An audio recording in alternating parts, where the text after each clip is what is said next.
It's rare that a player gets to unveil his own statue more than 40 years after he last played for the club. But Alfredo Di Stefano is exactly that, a rare player, the absolute godfather of Real Madrid, and for many, the greatest player of all time. Di Stefano, my hero. For me, he was the most complete footballer in history. That's my opinion. Alfredo was just a born winner, the greatest in the world, without a doubt. Pelé is the most naturally gifted. Maradona could claim to be the best player the world's ever seen.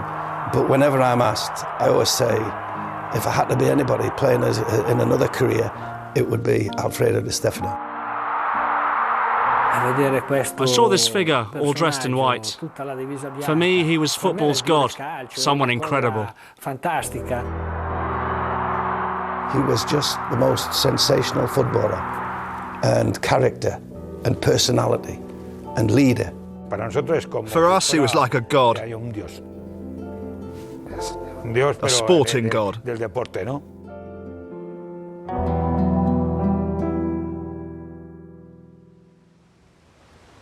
It's a monument to a man who won 5 consecutive European Cups and 8 Spanish League titles with Real Madrid. Di Stefano scored 216 goals in 282 appearances. He could defend, he could attack, he could run, he could head the ball, and used both right and left feet. He played all over the pitch. He was the most complete player ever, something I've never seen anywhere else. And I have seen a lot of players.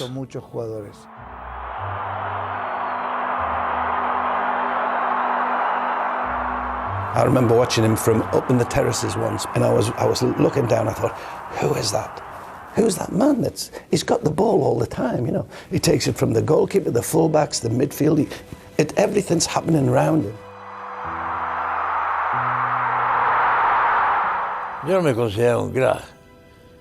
Well, I never considered myself a star. I always thought of myself as a football player, a professional. I knew that the ball just wasn't there waiting for me.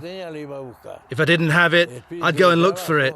I just worked hard. I had a certain will to win and team spirit. That's what my game was all about.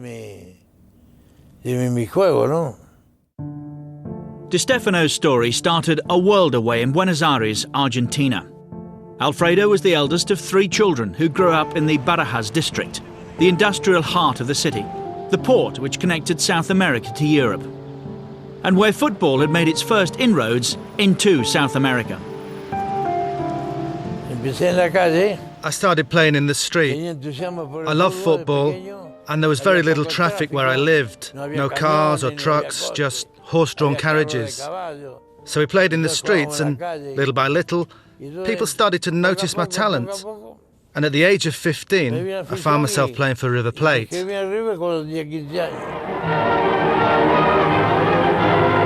Casi sobre la hora Di Stefano, igual al marcador del primer tiempo.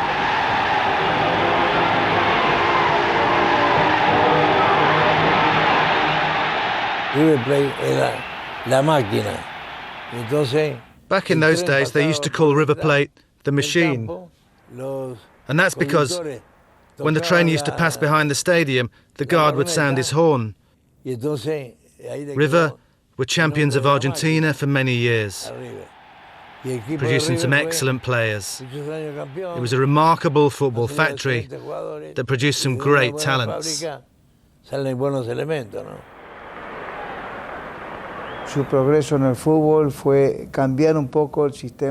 I think he played an important part in changing the technique of South American football. In those days, River Plate's style was based on touch and dribbling, whereas Alfredo's football was based on speed, on quick moves. And, in my opinion, he quickly became, without a doubt, the most accomplished player in the history of the game.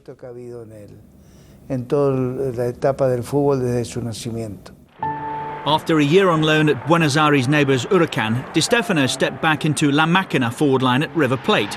It was a devastating combination that could have dominated Argentina for years to come, but everything was about to change for the talented youngster.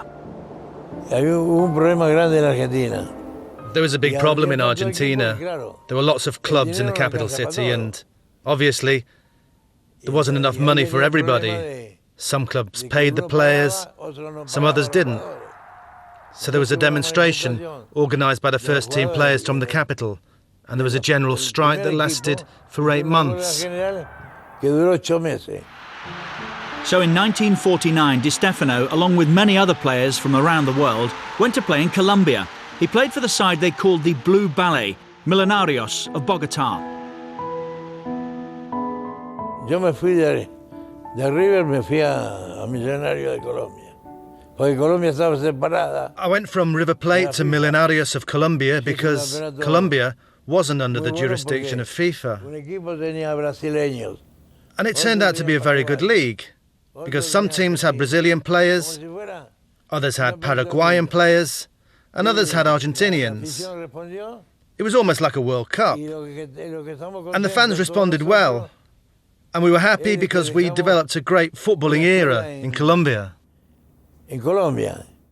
Di Stefano was the star player in a legendary Millonarios side. They won 4 league titles, with him scoring 267 goals in 292 games. But that promised to be the last chapter in his career as he headed back to Argentina. In 1953, I went back to Buenos Aires. I was thinking about doing something else because I'd had enough of football. It was then that some Catalan football directors came to Argentina. I was painting the roof of a house, and I assume that's where the Barcelona directors got it wrong, because instead of going to Colombia, they went to see River in Buenos Aires. And that's when the story became a kind of international affair. In Barcelona, it will always be remembered as the Di Stefano affair. They see it as the time, perhaps with pressure from the Franco government, when Madrid hijacked a player that had signed for Barcelona. But that deal was with River Plate and wasn't recognised by the Spanish FA. Half a century later, there's still anger in Barcelona, but that's how the Blonde Arrow became a Real Madrid player. Yo tuve la suerte de que teníamos un buen equipo. I was lucky enough to play with a good team. In the end, we managed to win the league, and Real hadn't been champions for 21 years. Well, the Blonde Arrow was in town. That was me, La Saeta. And with the arrival of some others, we made up a very good team, a winning side. As fate would have it, Di Stefano's first goal for Real Madrid came against Barcelona, as Madrid embarked on the most successful period of their history. Real were gathering a group of talented players like Gento and Copa, but it was Don Alfredo who really made the difference. Alfredo was a born champion. He was born to win, and he lived only for football. He was obsessed with one thing: winning, winning, winning, and nothing else.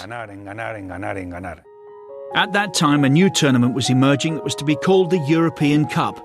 Real Madrid made it to the first final, where they beat Stade de Reims 4-3. Di Stefano got Madrid's first. And it was in the European Cup that Real Madrid really made their name. This is a fantastic competition, and we're really happy to have been the pioneers of such a great event.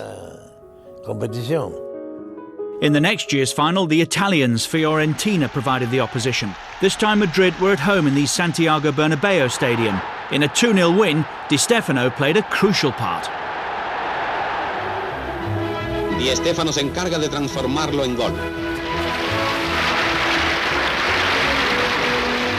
Por segunda vez el Real Madrid lleva a sus vitrinas desde las manos de este pundonoroso capitán la hermosa copa. The team kept getting better and better. We signed new players, quality players, because at the same time, the other European teams were improving too. We were aware of our power and potential, and one phrase we used seems to sum it all up: the power of a bull at home and the power of a bull in a foreign field.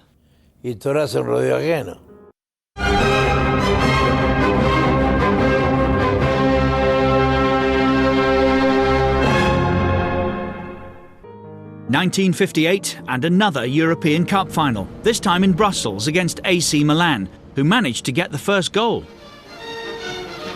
Lanova y Grillo están elaborando el primer gol italiano que va a rematar enseguida Schiaffino. 1-0 para el Milán. Copa busca la igualada frente a Beraldo y Cucciaroni y la igualada llega con un chut impresionante de Di Stefano.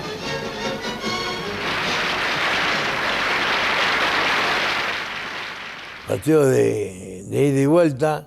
That match just ebbed and flowed. It was a very difficult match and anyone could have won because Milan had brought in some excellent players. And in the end, we won in extra time, 3-2, through a goal by Gento. Ya se ha jugado la primera parte de la prórroga sin resolución y estamos en el minuto 3 de la segunda, en el que el Madrid va a conquistar su victoria. Mientras Di Stefano es sujetado, Gento lanza un disparo que vale un campeonato. El equipo español ha conseguido el tercer título consecutivo frente a un rival noble y poderoso. Venía, se llenaba el estadio y daba la vuelta. The people were there waiting for us in the streets when we arrived at the airport in Madrid. So we drove past the fans in an open-top car and everyone was cheering.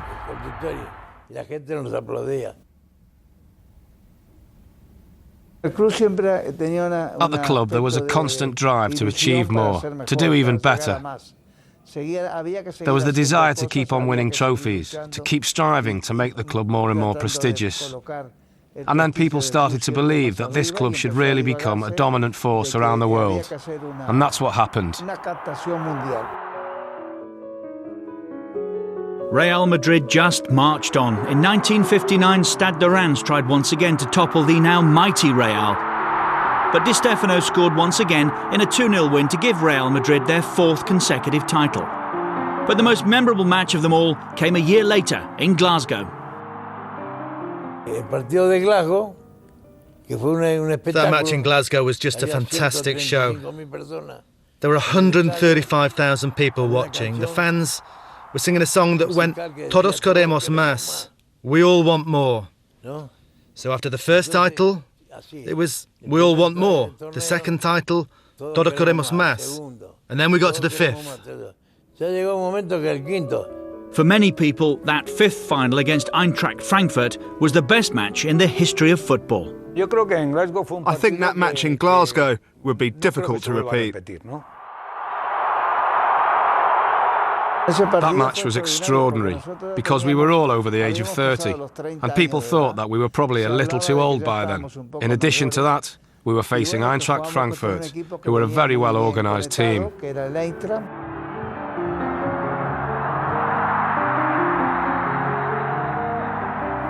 Eintracht started well and scored the first goal of the match. But on the pitch, we said to each other that we just couldn't let them win.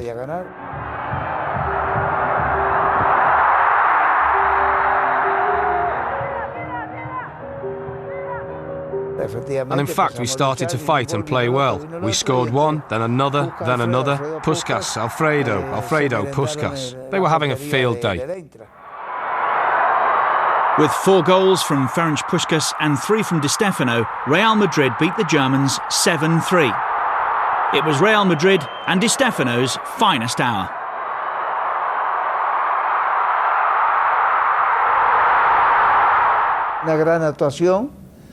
It was a fantastic performance, and the fans were ecstatic. They celebrated our victory in the stadium, in the streets, and later on at the hotel where we were staying. There was an enormous crowd, and it was amazing to enjoy that moment together, the players and supporters. It really was a marvellous match. It was a phenomenal achievement by Real Madrid, and they owed so much to La Saeta, the blonde arrow, the dominant force of their team, Alfredo Di Stefano, who scored in every final. The first 5 European Cups he won with Real Madrid. And the teams changed, and he went through from the beginning of it to the end of it. And his period at Real Madrid probably gave Real Madrid the mystique that they have now. It all started with Alfredo. I would say that he represents the beginning of everything. The old Madrid team was nothing more than an average side, But when he arrived, we started to win everything. That's how we became famous all over the world. Real Madrid, a winning team.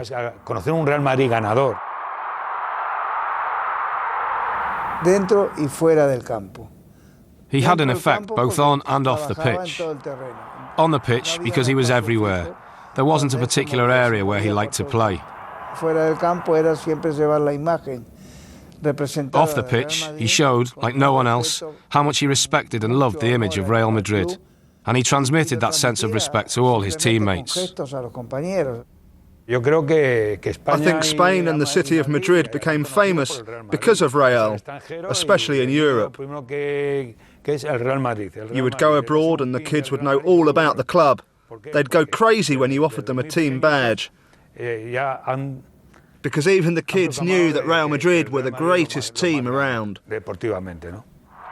By now it was the classic Real Madrid forward line of Puskás, Gento and Real, with Santa Maria and Pachín further behind them. But as Real Madrid became the greatest team on earth, one man stood out as their symbol, Alfredo Di Stefano. Back when I was a boy, I'd watch all the finals that Real Madrid won, and he was the heartbeat of that side. He'd be in defence, attack, midfield. He was everywhere. We were fascinated by him, especially in a time when you didn't see much international football. So the day after a big final, we'd all be playing football in the playground at school, pretending to be Real Madrid players. Back in Africa, we'd always dreamed about playing Real Madrid. We'd heard of them, winners of the European Cup. And of course, Di Stefano, my hero. When the time came for Real to actually lose a game in Europe, fate couldn't have been crueler. Their first defeat came against Barcelona in 1961. But Di Stefano was back in the final in 1962, playing against Eusebio's Benfica. One of the things I remember most from that final was that I asked Di Stefano if I could have his shirt. I said, "Sir, could I please have your shirt? As back in Africa, my father and brothers always said what a great player you were. So I'd like to have your shirt." Eusebio, the young African sensation, scored twice as Benfica won 5-3. But for him, the star of the show played for Real Madrid. And at the end of the game, he gave me a shirt. So even when we'd won the game and we'd won the European Cup, the most important thing for me was the shirt.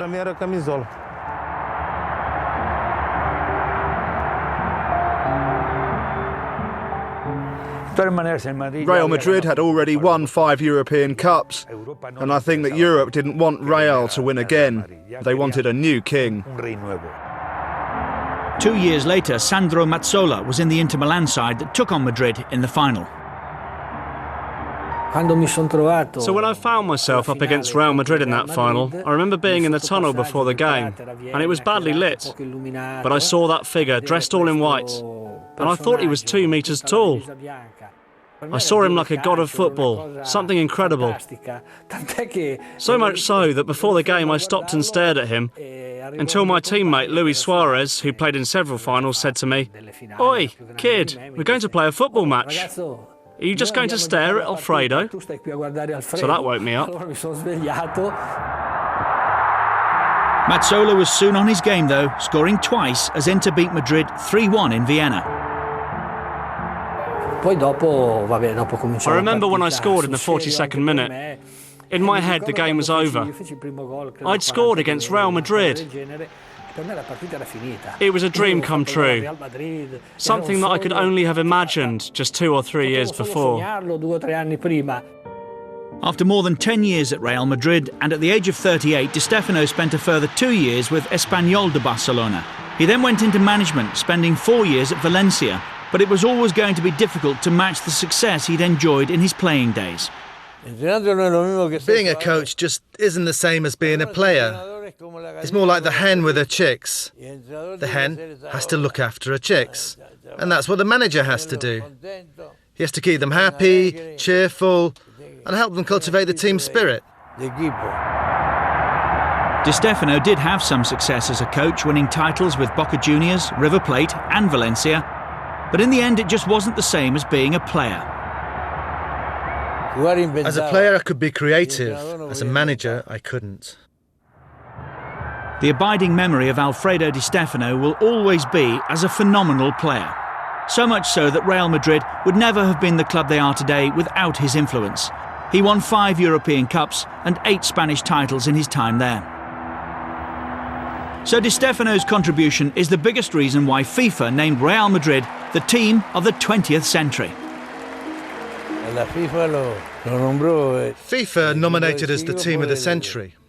Apart from winning La Liga and the Spanish Cup, Real Madrid won 5 consecutive European Cups, and until today, we've won a total of 9. From the days when it was just a small side, the team went on to become a great club, and that's why FIFA said it's the team of the century. It's no exaggeration to say that it was Di Stefano's era that set the standards for the Madridistas. That's the way it has to be. To continue the great legacy of this club, you need success. And without these triumphs, it's like a light that goes out. Known around the club as Don Alfredo, he's the man that played for Argentina, Colombia and Spain. Nowadays, Real Madrid are one of the world's biggest clubs. But whenever there's a big footballing event in the Spanish capital, guess who's there at the centre? I'm the president of the Veterans Association for the older players. And in addition to that, I was nominated honorary president of the club. I was a little embarrassed about that because I thought I didn't deserve it, but you should never refuse an award. And therefore, I'm now pleased that they gave it to me.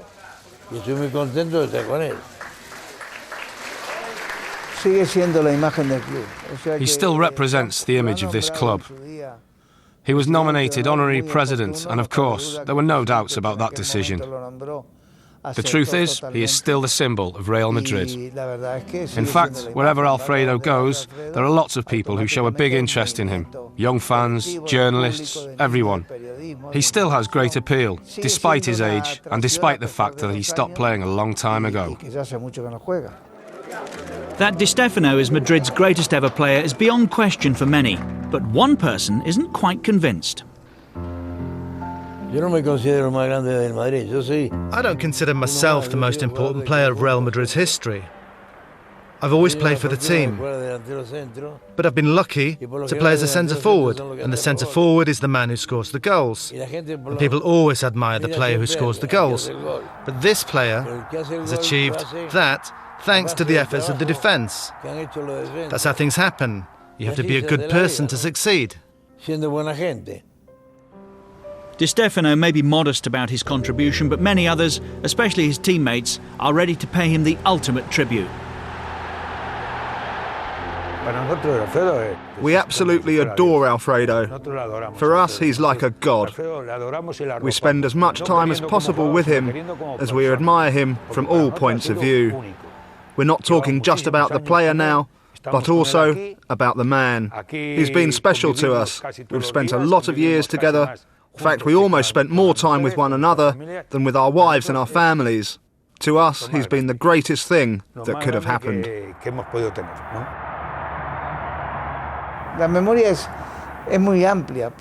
There are so many memories. He was always a winner, and he had so much success year after year.